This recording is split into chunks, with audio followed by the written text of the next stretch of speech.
Yeah. Kamusta naman diyan ng ano, Tom, sa US? Yung feel ng mga Ah, tao kay all-time best president, Trump, the Yung greatest.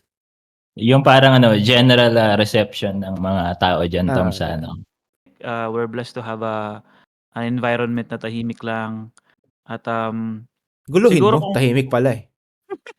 kung Joke lang, go magbabase ahead. ako sa ano, sa atmosphere ng let's say, nalalapit na inauguration ni, President-elect Donald Trump dun sa ano, sa mga news. And then let me just share na ang news dito is may ano, may focus na let's say Democrat or Republican. So parang may news agency na dapat Republican lang, Yep. may news Fox and agency na CNN, yeah. exactly. So excited ang ano, excited ang US I can say, in general, in terms of ano, pag-upo ni President Trump. Maraming ano, opposition versus Trump, 'di ba? Especially yung mga Democrats. Pero I don't know, bago maupo si Trump, for some reason, nagkaroon ng ceasefire ang Israel and Palestine, Mhm. and Hamas. Kailan lang ba yun? Parang several days ago. So we'll see kung anong mangyayari pa. Ang kinakatakot ko lang naman for the Americans and mga immigrants is yung ano din, yung tariffs na inaano niya, na i-implement niya once nakaupo na siya.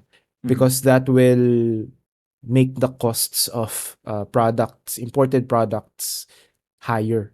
Kahit na yung mga ano kahit na yung mga electronic products, most probably magi-skyrocket yung price niya. Let's say diyan ibebenta, but the parts and the manufacturing is being done overseas in China, in Taiwan, and other countries. Mataas yung magiging ano nun, mataas yung magiging kasi papatungan yun ng mga manufacturers, right? Mhm. So yun lang yung concern ko talaga, and parang counterproductive siya dun sa goal na pababain yung presyo ng mga bagay-bagay diyan. It's interesting lang how things, have changed na rin kasi they led the path to ano, globalization, 'di ba, nung panahon ni Clinton. Tapos ngayon naman kay Trump parang may plan na magtaas ng tariffs, parang di na siya gano'n ka-friendly to, what To other they aimed for countries. before, 'di ba? Parang ano, advantage pa rin yan sa China.